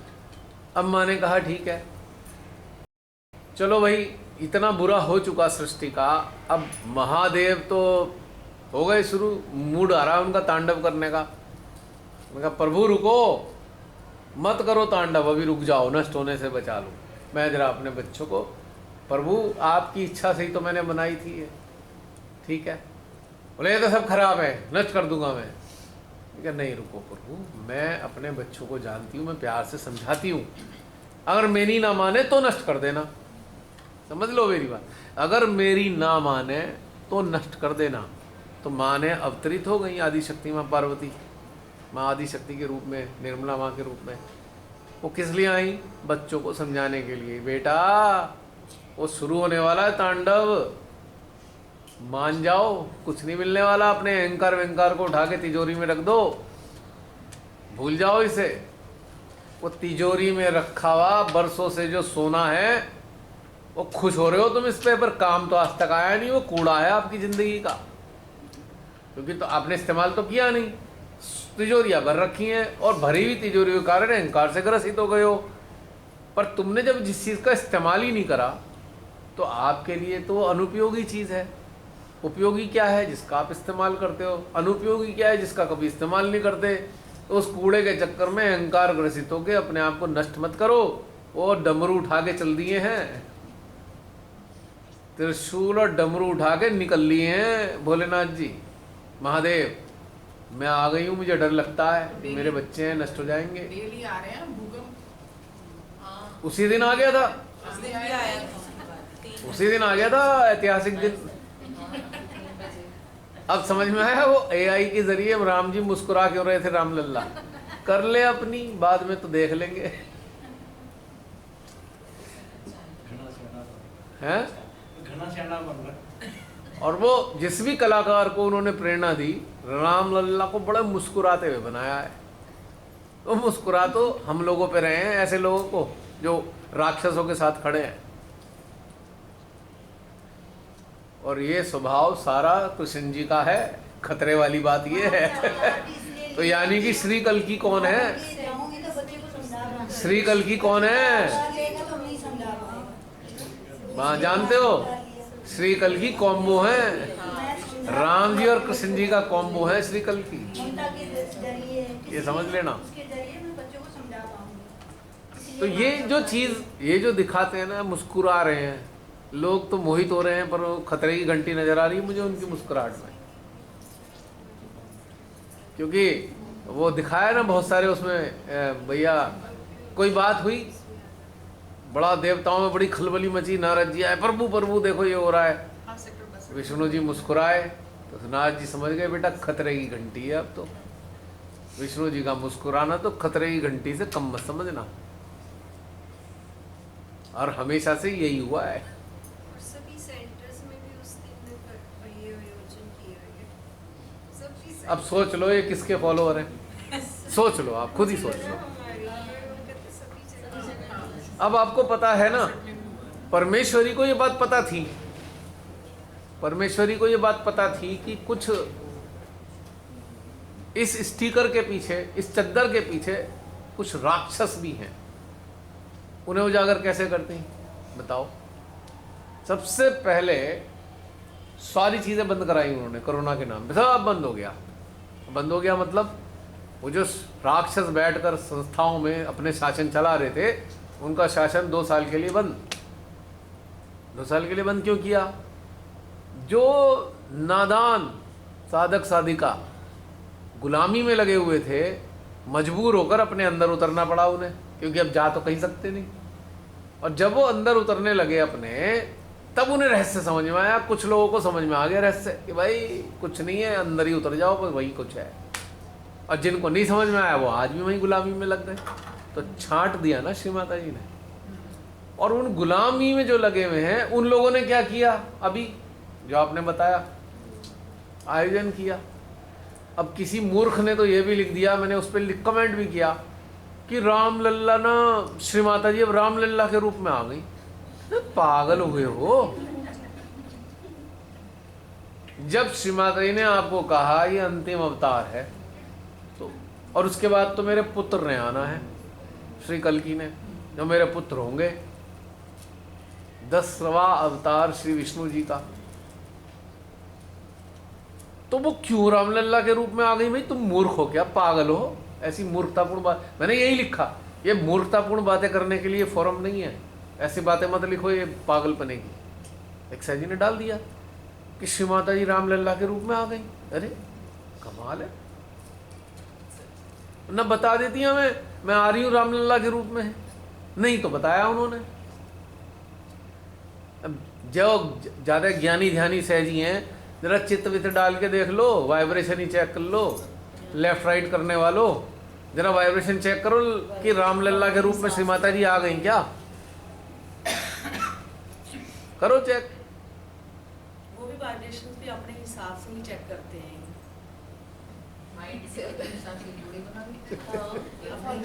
मैंने आपको कहानी बताई थी वाइब्रेशन चेक करने वालों की, कितना अनर्थ करने जा रहे थे। एक बहन का विवाह भाई से कराने जा रहे थे, वाइब्रेशन चेक करने वालों का हाल पिछली बार बताया था ना मैंने। क्या वाइब्रेशन चेक करेंगे, इडियट, सफाइयाँ देंगे कि idiotic बातें हैं सारी। वाइब्रेशंस देकर हमें ट्रस्टी बनाया गया, हाँ। वाइब्रेशंस देके हमें कोऑर्डिनेटर अपने बनाया हिसाब से गया। करते हैं। पुरानी बस चेयर सिर्फ छोड़ 4 देते हैं। लोगों को ही क्यों मतलब वाइब्रेशंस आती है, बाकियों को किसी को नहीं आती। मतलब कहने की मतलब ये है कि सारा एक फर्जीवाड़ा। ये कौन लोग हैं जो ऐसे हरकतें करते हैं, जो असुरों के गुलाम हैं, चाहे वो संस्था में दिखाई दें। 100% बता रहा हूँ, जो रामलला को कह रहे हैं कि माँ आ गई रामलला के रूप में, वो असुरों के गुलाम हैं, असुरों से पीड़ित हैं वो। अपने अंदर झांक के देख लें। मेरी बातें कड़वी तो लगेंगी, पर झांक लो, आसुरी शक्तियाँ आपके अंदर सक्रिय हैं। ये बात कैसे कह सकते हैं? और क्या उनके अंदर बैठे हुए श्री राम खुश हो जाएंगे इस बात से? सोचिए, श्री राम अंदर बैठे हैं तो क्या वो खुश हो जाएंगे ये मूर्खतापूर्ण बातें करने से? यानी कि आप एक असुरों के एजेंडा को आप सपोर्ट में खड़े हो, मदद कर रहे हो, आप उसे सफल बनाने में लगे हुए हो, तो आप सहजी नहीं हो सकते। जो ये बोलते हैं सहजी कि श्रीमाता रामलला के रूप में आ गई, वो गलत है, 100% गलत है। और आप सहयोगी हो ही नहीं सकते, क्योंकि आपको मालूम ही कुछ नहीं है। आप हवाई बातें करते हो, क्योंकि आप असुरों के एजेंडा के लिए एक काम कर रहे हो, उनकी टीम का, बस क्लियर काट है। क्या जरूरत है भाई रामलला के रूप में उन्हें आने की? जब विष्णु जी जब आए रामलला के रूप में आ गए, उन्हें दोबारा क्यों आने की जरूरत है? अब वो किसी और फॉर्म में आएंगे ना। सही बात है, बन पाए बनी तो आएंगे। मैं ऐसे कैसे आ जाएंगे? मतलब उल्टा हो गया, पहले बचपन में पैदा हुए, बड़े हुए, अब वो फिर छोटे बन के आ गए। कैसे हो सकता है? इम्पॉसिबल। ठीक है, एक षड्यंत्र के तहत सब कुछ हो रहा है, मान लो, हम एक बात मान लेते हैं, किसी ने षड्यंत्र करा, किसी ने ये कर दिया, बहुत सारी कहानियां आप सुन रहे होगे, पर खेल किसका चल रहा है, बस ये देखने की जरूरत होनी चाहिए। हमारे बच्चे भी भैया इनके ये पूछ रहे मुझे से, मम्मा राम भगवान जी तो पहले से ही यहाँ पे थे, तो अब वो कहाँ से आ रहे हैं? उंगली पकड़ के आ रहे हैं ना, महान आत्मा का उंगली पकड़ के आ रहे हैं, उंगली और रामलला वो लेके आ रहे हैं। इतने बड़े महाराज हैं वो तो। मैं कहा कल को अगर माँ जगदम्बे उंगली पकड़ के आ गई तो क्या होगा? काली माँ आ गई उंगली पकड़ के तो क्या होगा? हैं? चामुंडा माँ आ गई उंगली पकड़ के, ले राम जी की उंगली पकड़ी, मेरी जब पकड़ के दिखा तू, इसी दिन का भैया हम तो क्या होगा? उसी दिन का इन्हें डर नहीं है इस बात का कि महाकाली भी यही है, चामुंडे भी यही हैं, क्या करने वाली हैं वो आने वाले टाइम में? इसी पे मैंने बोला था, तो उनके एक अनपढ़ ने बोला मोदी जी का क्या गलती है, वो तो ऐसे ही कोई बना दिया होगा ऐसा कि रामलला हाँ, पकड़े उनका, हाँ। तो वो तो बेचारे ऐसे नहीं है। आईटी सेल वाले किसके संग उसमें चलते हैं निर्देश में? 3000 आईटी सेल वाले सक्रिय हैं, वो यही चीज़ें बनाने के लिए तैयार हुए हुए हैं कि सबको मैस्मराइज करो। और मैस्मराइज वही होने वाले हैं जो जिनके अंदर वो एलिमेंट हैं, राक्षसी एलिमेंट हैं, वही मैस्मराइज होंगे, बाकी कोई नहीं हो सकता, इम्पॉसिबल। अब आप बताओ, आप लोग मैस्मराइज हो पाए क्या? मुझे बता दो आप लोग, कभी हो पाए? चलो मैं तो अब बातें कर रहा हूँ, कभी पहले इन चीज़ों से मैस्मराइज हुए क्या आप लोग? यानी कि आपके अंदर वो एग्जिस्ट नहीं करती चीज़ें। तो इसका मतलब ये है कि कुछ अच्छी चीज़ें हैं जो आकर्षित करती हैं सत्य को, सत्य के प्रति आकर्षण बनाती हैं, तो इसीलिए सब कुछ है, वरना लाइन में खड़े होते हैं जय जयकारे लगाने में। कुछ दिन बाद तो कटआउट जो है उन पर फूल चढ़ने शुरू हो जाएंगे, जगह जगह देखोगे कटआउट पे मालाएं चढ़ी हुई हैं, मालाएं, पूजा आरती हो रही है। भैया इवनिंग आरती शुरू हो गई है जी। कहाँ पे हो गई? जहाँ कटआउट हो वहीं आरती है।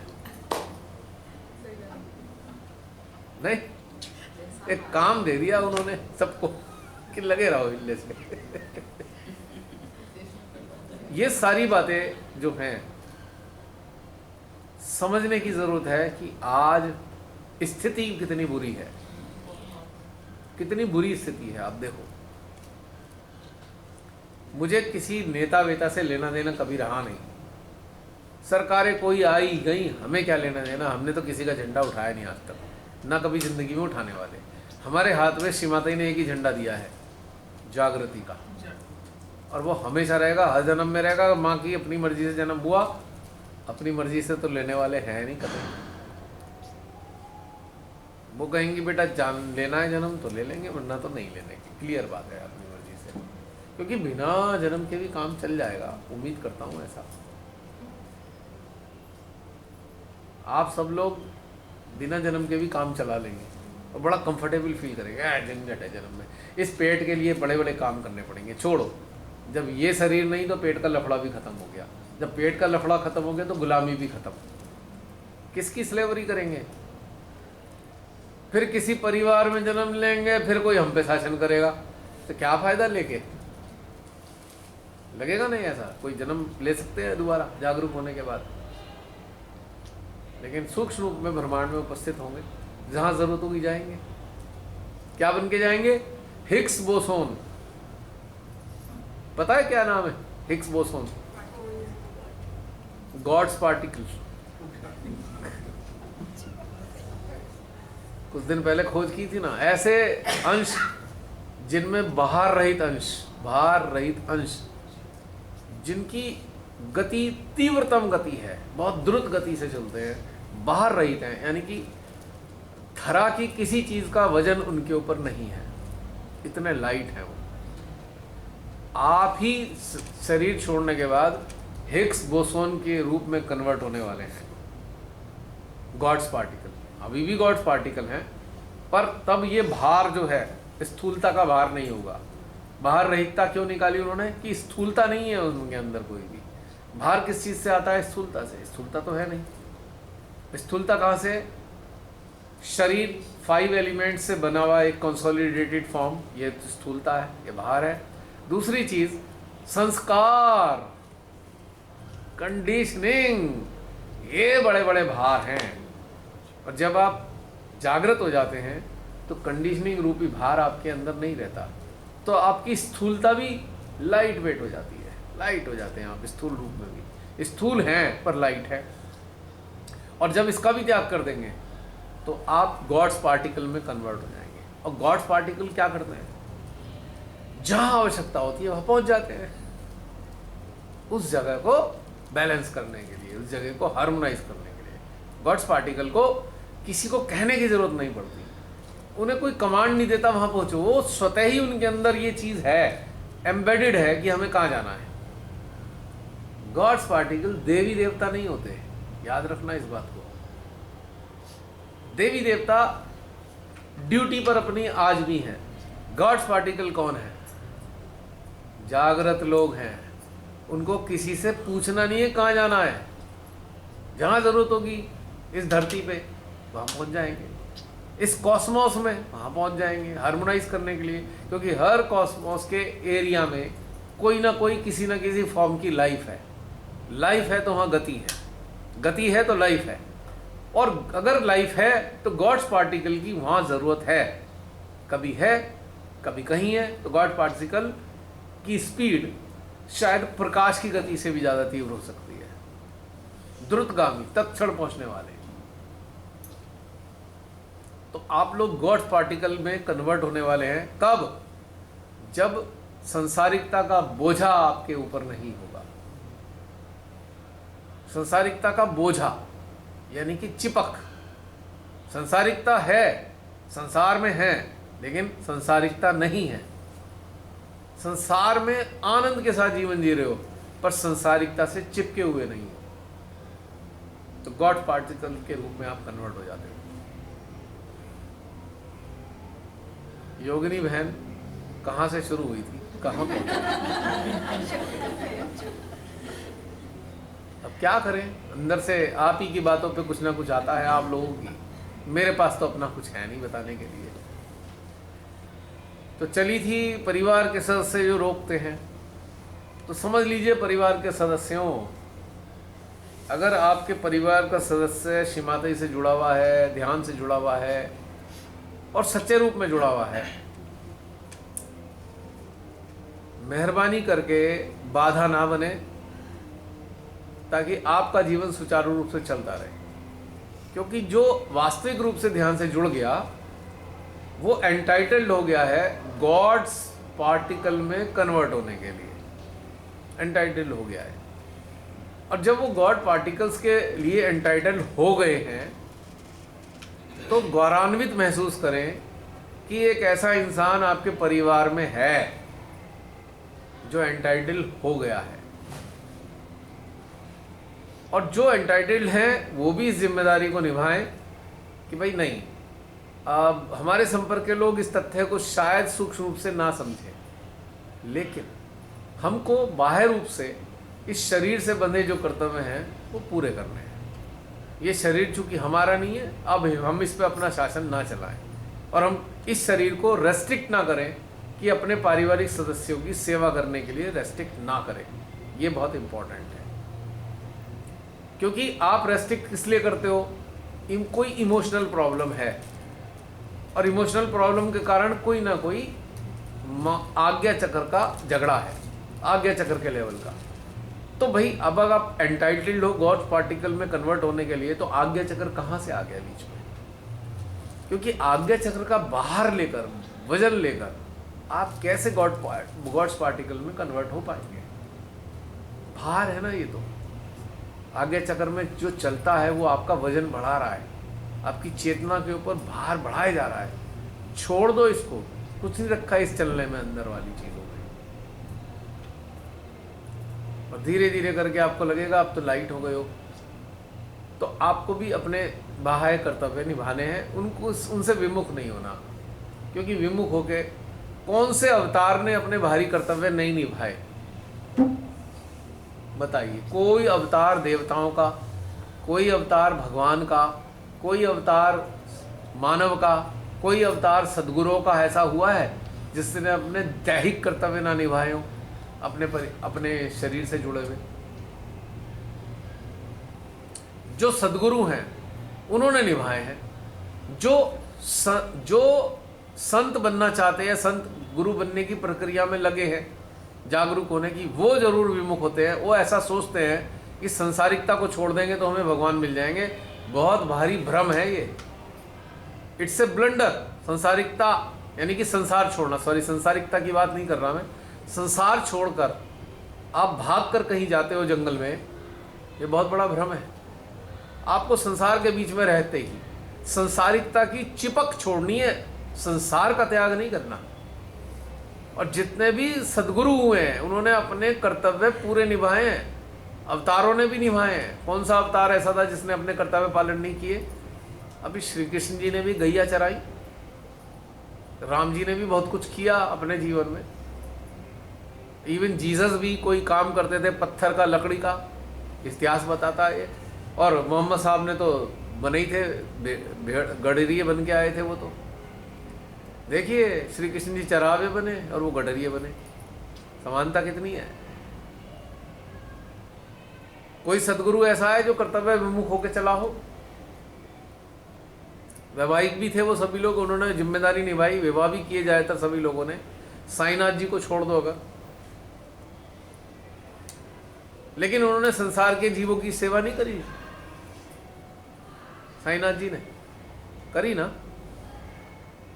कहने का मेरा मतलब है कि अगर कोई ऐसा सोचता है कि संसार को छोड़कर ईश्वर मिल जाएंगे, जिम्मेदारियों को छोड़कर ईश्वर मिल जाएंगे, तो बहुत बड़ी गलतफहमी है। प्राचीन पद्धति शास्त्रों के मुताबिक भी अगर हम चले तो शास्त्र ये कहते हैं कि गृहस्थ आश्रम अंतिम आश्रम है, यानी कि एक परीक्षा, अंतिम परीक्षा चेतना की परिपक्व करने के लिए। यानी कि गृहस्थी में आपकी चेतना परिपक्व होती है, संतुलित होती है।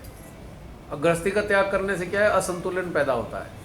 तो बहुत से लोग ब्रह्मचार्य की तरफ भाग जाते हैं, नहीं नहीं हम तो, अबे भैया क्यों भाई? तुम श्रेष्ठ कैसे हो सकते हो? तुम तो भगोड़े हो। I am sorry. मैंने किस्सा नहीं बताया था, वो गोमुख पे ऊपर तपोवन में मिला एक नेपाली बाबा, बाद में आया था मेरे ऑफिस में। मैंने कहा बाबा कैसे इधर, नारायण जी नाम भी उनका जगत नारायण। मैंने कहा कैसे नारायण जी आज यहाँ पहुँच गए? कह रहे आपकी बात मेरे समझ आई वहाँ पे। मैंने उससे कहा था भाई अगर तू अपनी पत्नी को साथ रखकर यहाँ सेवा करेगा तो कोई अनर्थ हो जाएगा क्या? क्यों भाई तू ऐसे ऐसे घूम रहा है? विवाह कर ले। जब तूने मुझे अपने घर के इतने किस्से बना रखे हैं तो तेरे से संसार तो छूटा नहीं है। अगर तू वास्तव में सन्यासी होता तो तू अपने घर के किस्से नहीं सुनाता मुझे। यानी कि तेरा अटैचमेंट अभी वहाँ है। जब अटैचमेंट है तो भाई शादी कर ले और यहीं आ जा, तपोवन में अपनी पत्नी को लेके भी आ जा। देखो एक वहाँ बंगाली माता थी, उनके हस्बैंड भी वहाँ रहते थे, वो भी वहीं रहती थी। उन्होंने अपने प्राण वहीं तपोवन में त्यागे 14,500 फीट की हाइट। तो भाई सेवा क्यों नहीं कर सकते आप कहीं भी रहकर? अगर आपको ऐसा लगता है कि नहीं मुझे तो दिल ही नहीं कर रहा तो बात अलग है, लेकिन सन्यास के नाम पे आप भाई उससे विमुख मत हो, क्योंकि आपको कुछ मिलने वाला नहीं है। सौभाग्यशाली हो आप किसी घर में जन्मे, वरना किसी जंगल में मिलते क्या करते फिर? अगर किसी घर में जन्म हुआ है तो कोई ना कोई सौभाग्य तो है ना, वरना किसी अनजान टापू पे भी हो सकते थे। भगवान ने तो फिर भी आपको संतुलित करने के लिए आपको एक परिवार तो दिया ना। अगर आपकी जागृति जितनी है उसके इमोशंस को बैलेंस करने के लिए एक फैमिली दी थी ना। ठीक है, अब आप इमोशन से ऊपर उठ रहे हो तो घर त्याग करने की क्या ज़रूरत है? घर छोड़ के भागने की क्या ज़रूरत है? अरे जीवन में अगर कोई घटनाक्रम होता है तो वो एक अलग बात है, पर आप अपनी स्वेच्छा से तो घर का त्याग मत करो। कहाँ से संतुलन आ जाएगा? अपनी मर्जी से घर का त्याग कर दोगे। और जो मनुष्य हो, मनुष्य जैसे घटनाक्रम है, आप उनको त्याग कर दोगे तो आप कौन से वाले प्राणी कहलाओगे बताओ? हर प्राणी का एक धर्म है, वो अपने धर्म को निभा रहा है। तो आप मनुष्य हो तो मनुष्य का धर्म तो निभा लो ना। आप इसको भागे क्यों फिर रहे हो? मैंने आपको बताया था केदारनाथ का एक किस्सा। अब वो वहां पे केदारनाथ में जाना हुआ था, 2002 की बात है, बहुत पहले की। तो वहां पे तभी इतनी सारी कंस्ट्रक्शन नहीं होती, नहीं सॉरी, वो कंस्ट्रक्शन हो चुकी थी। 88 में कंस्ट्रक्शन नहीं थी, कोई नहीं वहाँ पे बना हुआ था प्रेमिसेस के चारों तरफ। अब तो घेर रखा है उसे, जैसे केदार बाबा सोचते होंगे मेरा तो दम घोट दिया, सारे में कंस्ट्रक्शन चारों तरफ। पंडों ने अपने वो बना डाले, दुनिया भर के गेस्ट हाउस वेस्ट हाउस बना रखे थे। ये 13 से पहले, त्रासदी से पहले का घटनाक्रम है, 2002 में। तो वहाँ पे मैं बैठा, आँख बंद करके आनंद आ रहा था, ध्यान में बैठा था। तो अभी जो नागा बाबा हैं, इन्हें अपने आप को ये वहाँ पे दिखाते हैं नागा बाबा, नागा हैं हम। अच्छा ठीक है। अब उन्हें कष्ट होने लगा मेरी आंख बंद करके ध्यान में बैठने से। तो उनके अंदर, किसी के अंदर अहंकार होगा, ये साधना तो हम करते हैं, ये संसारी क्या साधना करेगा? जब मेरी आंख खुली तो मेरे को ऐसे देख रहा है, वो क्या कर रहा है? मैंने कहा देख नहीं रहे क्या कर रहा हूँ? जो तुम करते हो वही मैं कर रहा हूँ, तुझे क्या पता हम क्या करते हैं? मैंने कहा मुझे जानना क्यों है भाई, तुम क्या करते हो? तुम्हें कष्ट हो रहा है, मैं बैठा हूँ यहाँ, तुम्हें क्यों कष्ट हो रहा है भाई मेरे से? जिस दरबार में तुम हो मैं भी उसी दरबार में बैठा हूँ, तुम्हें क्या पता हम ऐसी साधना करते हैं, हम ये करते हैं वो करते हैं? मैं, किसने कहा? भोले ने कहा तुम ऐसा करो या हम भभूति लपेटते हैं। मैंने क्यों लपेटते हो? वो बेचारा परेशान हो गया, क्यों लपेटते हो भभूति? भाई हम ठंड में ऐसे रह लेते हैं। मैं कहा वो तुम्हारी प्रॉब्लम है, मेरी प्रॉब्लम थोड़ी है, मुझे क्यों बता रहे हो तुम ऐसे रहते हो? तुझे नहीं पता हम पे सिद्धियाँ हैं। मैं, क्या करोगे सिद्धियों का? नहीं हम ये करते। मैंने कहा भाई बाबा जी एक बात बताओ, तुम मेरे शांति से बैठने पर तुम्हें बड़ा अंदर क्रोध आ रहा है, तो पहले तो बताओ तुम फिर नागा काहे के रहे? भाई नागा, और तुम संसार सिद्धियाँ किस लिए चाहते हो? संसार का कल्याण करते हैं। मैंने कहा तुम तो मेरे से ही लड़ने लग रहे हो, शांत आदमी से, तुम कहाँ से संसार का कल्याण कर लोगे? उसके बाद ये वो, फिर वो बेचारा फुस हो गया। 2 घटनाक्रम हुए। एक तो नागा ऐसे आ गया, वो एनर्जी फील्ड ने उसको जरा तंग कर दिया, उसकी सारा जो सिद्धियाँ पद्धियाँ सरफेस पे आ गई मन के। एनर्जी फील्ड तो एनर्जी फील्ड है। अब उसके अंदर जितना कंटेमिनेशन था बाहर आना शुरू हो गया तरह तरह। बाद में मैंने कहा अच्छा एक काम करो, तुम्हें बहुत सिद्धियाँ हैं? हाँ जी। मैं कहा जरा अच्छा ठीक है, मेरा बुरा करके दिखाओ। तुम बहुत सिद्धि वाले हो, मेरा कुछ बिगाड़ के दिखा दो। मैं देखो अब भी यहीं बैठा हूँ, तुम हिला के दिखा दो मुझे। वो ऐसे ऐसे ऐसे 2-4 और आ गए, वो भभूति वाले। मैं हंस रहा था, मैंने कहा ये प्रपंच कर क्यों रहे हो भाई? एक संसार का आदमी आया हुआ है, तुम उससे ही परेशान हो रहे हो, तुम ये प्रपंच क्यों पड़े हुए हो भभूति लपेट के? मैंने कहा अब मैं तुम्हारी कहानी बताऊं? बता। मैं कहा तुम भभूति इसलिए लपेटते हो, ये संसारी आगे आते हैं ना, तुम पे चढ़ावा चढ़ाए, तुम कोई कल्याण के लिए तो यहाँ बैठे नहीं, और उन्हें बताते हो मैं माइनस में रहता हूँ, इसमें रहता हूँ, और वो प्रभावित हुए भी चमत्कार है, बाबा जी हैं, लो बाबा जी। मैं कहा इससे तो तुम्हारे से तो अच्छे हम हैं, कम से कम बताकर व्यापार करते हैं, बताकर कि हम व्यापार कर रहे हैं। तुम तो बिना बताए व्यापार कर रहे हो। ऐसा सड़ गया बुरी तरीके से, ऐसा सड़ा अंदर से तो भाग गया। ये केदारनाथ की बात बता रहा हूँ मैं आपको। अच्छा, अगले दिन एक और महाराज टकराए, ऐसे कलाकार। मैं अब वो यहाँ पे एक दीवार थी पहले, उसमें मैं आराम से बैठा हुआ, शांति से बैठा हुआ हूँ, मज़ा आ रहा था, क्योंकि ऊर्जा का प्रभाव इतना है ना वहाँ पे, आप आंखें खोल के बैठ ही नहीं पाओगे, आपको अंदर लगेगा पी लो इसको, जो नेक्टर मिल रहा है। पूरा शरीर झंझना रहा होता है आपको, जैसे वाइब्रेटिंग मोड पे होती है पूरी बॉडी। वाकई स्वयंभू स्थानों पे जाना चाहिए, अगर आप जा सकते हो तो आपको बहुत मज़ा आएगा, इफ़ पॉसिबल। तो मैं आराम से बैठा हुआ हूँ, एक मोटा सा आदमी आया, यहाँ से यहाँ तक उसने कभी अंगूठी और कड़े और वो क्या कहते हैं रुद्राक्ष, पूरा शरीर उसका वो भरा, जैसे आजकल लोग पूरे शरीर पे टैटू नहीं बनवा लेते हैं, देखा है आपने, बहुत से लोग पूरे बॉडी पे टैटू बनवा लेते हैं। तो उसने अपनी पूरी बॉडी पे सारे अड़ंगे पड़ंगे सजा रखे। तो मेरे को ध्यान में बैठा देख के उसे भी कुछ इरिटेशन सी हुई, कुछ ना कुछ कहना शुरू कर दिया, ये वो, मैं ये हूँ, मैं वो हूँ। मैं कहा भाई मैंने तो परिचय मांगा नहीं आपसे, कहाँ से आए, क्यों बता रहे हो? देख ये है मेरे पास, देख वो है। मैं कहा मेरे लिए तो कुछ चाहिए नहीं। बोला क्यों? ये कर देता है, वो कर देता है, सारे लोग मेरे से मांगते हैं, मैं ये कर देता हूँ, वो नग देता हूँ। मैं कहा हाँ मुझे पता है, दुकान लेके चल रहे हो साथ में, जिसको चाहिए हाथों हाथ दे दोगे तुम उसको। बोले तुझे नहीं पता इससे ये होता है। मैंने कहा एक बात बता भाई, एक बात बता। बोले परमात्मा जो करते हैं ठीक करते हैं। हाँ जी ठीक करते हैं। बोले एक बात बता, जब तू पैदा हुआ था ये लगा के पैदा हुआ था? भगवान ने तेरे को सब लगा के दिए? बोले कैसी बातें कर रहे हो, इससे तो फ़ायदा होता है। मैंने कहा एक बात का जवाब दे, तेरे शरीर में लग के आए? बोले नहीं। मैंने कहा फिर ये फ़ायदेमंद कैसे हो सकते हैं? भगवान ने हमें वो सारी चीज़ें दी हैं जो हमारे लिए फ़ायदेमंद है, और वो बिल्कुल चीज़ें नहीं दी जो हमारे लिए फ़ायदेमंद नहीं है। क्यों नहीं समझ में आती तेरे को ये बात? उसके बेचारे की तो फिर वो खिसिया गया, चला गया और ढूंढ रहा था कोई मुर्गा, मोती वोती ये वो ले ले, रुद्राक्ष ले ले। तो भगवान के नाम पे जो धंधा चल रहा है ना पूरी दुनिया में, मतलब देखने लायक है। और ये धंधा आप सहज संस्था में भी देखते हो। पिछली बार था ना, बहन ने बताया, वो सहज कुर्ती, सहज शाल, सहज साड़ी, चांदी के सिक्के, चांदी के सिक्के 1100-1200 के अपने सेंटर में भी बिके। 1100 रुपये का चांदी का सिक्का, बड़ा मोटा मार्जिन है भाई।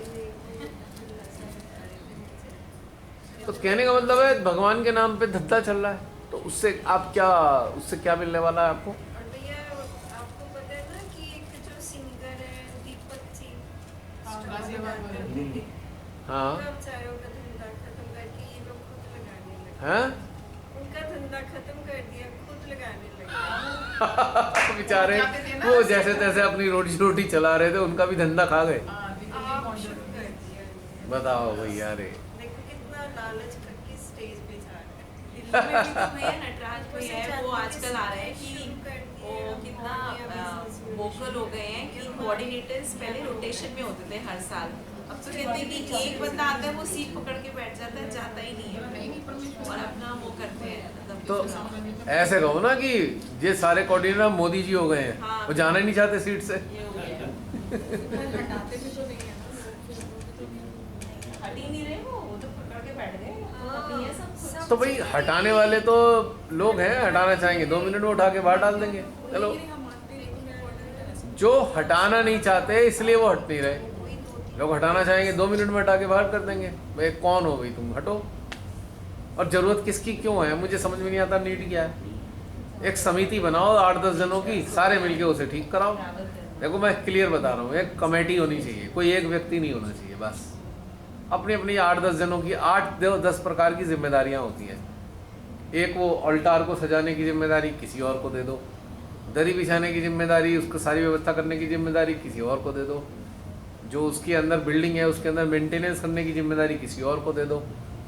ठीक है, जो भी अलग अलग प्रकार की जिम्मेदारियां हैं, ध्यान कराने की, किसी को रिलेशन देने की, भजन ढोलक पोलक की, सबकी जिम्मेदारियां आपस में बांट लो और सारे मिलके चलाओ, कोई एक व्यक्ति ना चलाए, समस्या खत्म। क्योंकि जब आप एक पावर को सेंट्रलाइज कर दोगे वो तो अत्याचारी करेगी। इनको समस्या खत्म नहीं करनी ना, है इनको समस्या खत्म नहीं करनी है ना। अब आप देखो ना, जो डेमोक्रेसी क्रिएटर ने आप हमारे अंदर बनाई है, सारे देवताओं को बैठाया लेकिन किसी एक का शासन नहीं चलाने दिया आपके ऊपर। सबसे बड़े डेमोक्रेटिक हैं गॉड, जिन्होंने शरीर बनाया और 33 करोड़ देवी देवताओं को बैठाया और किसी एक देवता को सारा शासन नहीं छोड़ा। कितने बड़ी समझदारी काम किया। तो मानव ऐसा क्यों करना चाहता है? सारी पावर को एक जगह सेंट्रलाइज कर सकता है क्या कोई मानव? सब जगह अंदर अंदर अनेकों पावर हैं, एक के बिना दूसरा काम नहीं करेगी। एक कोऑर्डिनेशन है बॉडी, ह्यूमन बॉडी के अंदर कोई एक पावरफुल एक देवता तो नहीं है ना जो सारा को कंट्रोल करता हो। यानी कि डिक्टेटरशिप भगवान को पसंद नहीं है, इसलिए किसी एक देवता को इस शरीर का मालिक नहीं बनाया।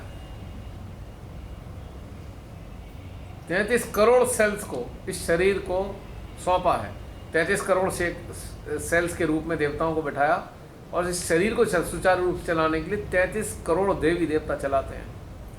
किसी एक देवता को नहीं बनाया, सबसे बड़ा है, क्योंकि वो जानते थे किसी एक को बना देंगे वही तानाशाह हो जाएगा। आई एम सॉरी, बड़ी एब्सर्ड बातें हैं पर लॉजिकल बात बोल रहा हूँ मैं, है नहीं लॉजिकल। और जब भी अगर चाहे घर की तानाशाही किसी एक को दे दो तो वो अपनी चलाएगा, प्रांत की दे दो तो अपनी चलाएगा, सारी पावर एक जगह सेंट्रलाइज कर दो। और देश की दे दो तो इमरजेंसी लग जाएगी। अघोषित इमरजेंसी तो आज भी है ही। इंदिरा गांधी ने भी क्या किया था, इमरजेंसी लगा दी थी ना, सारी पावर सेंट्रलाइज हो गई। और जब सेंट्रलाइज हो गई तो देशवासियों ने नर्क के दिन देखे, आज भी देखने जा रहे हैं और देख ही रहे हैं। क्योंकि इंदिरा गांधी की तानाशाही को सपोर्ट करने वाले भी तो बहुत सारे देशवासी थे।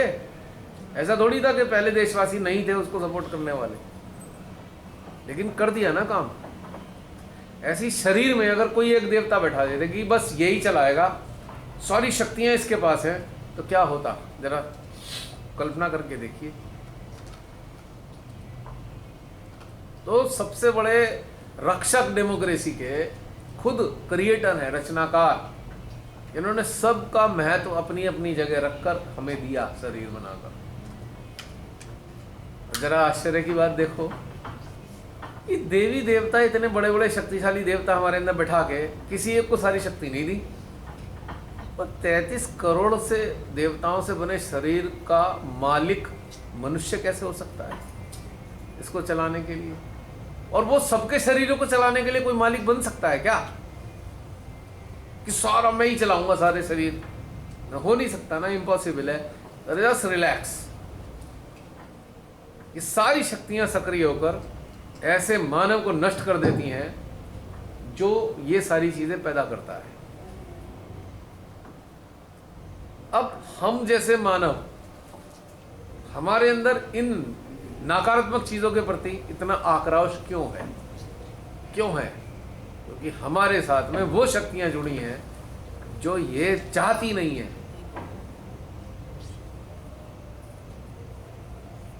कहीं ना कहीं से तो शक्तियां सक्रिय होंगी ना, और किसके जरिए होंगी?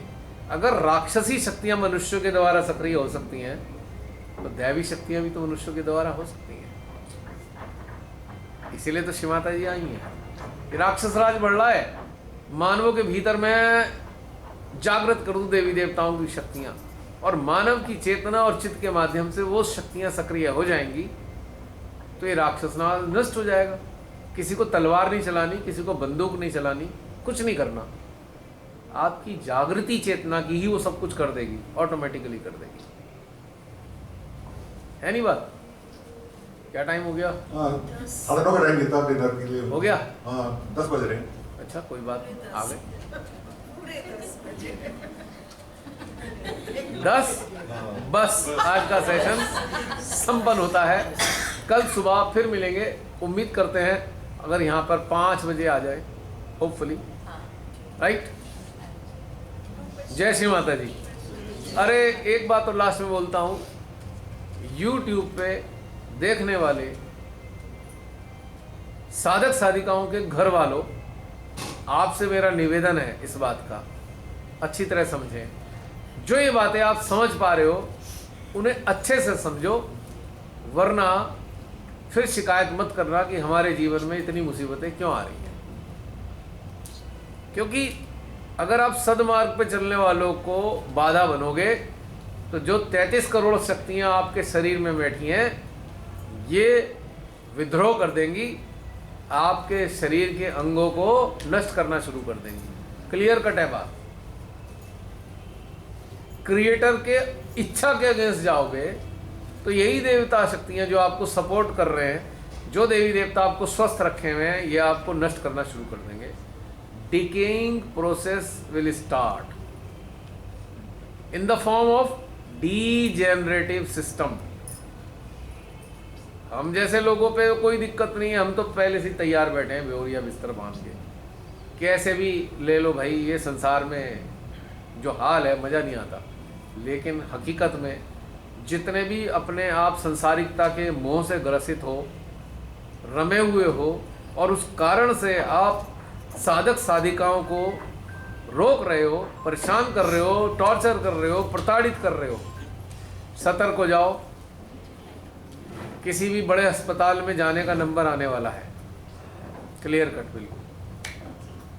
और जागरूक लोग आप भी सुनो जो इस रास्ते पे चल रहे हो, जो श्रीमाता जी चाहती थी वो इच्छा पूरी करने के लिए आपको पारिवारिक जिम्मेदारियों से विमुख होने की कोई ज़रूरत नहीं है, क्योंकि पारिवारिक जिम्मेदारियों से विमुख होकर आप ये चीज़ अचीव नहीं कर सकते।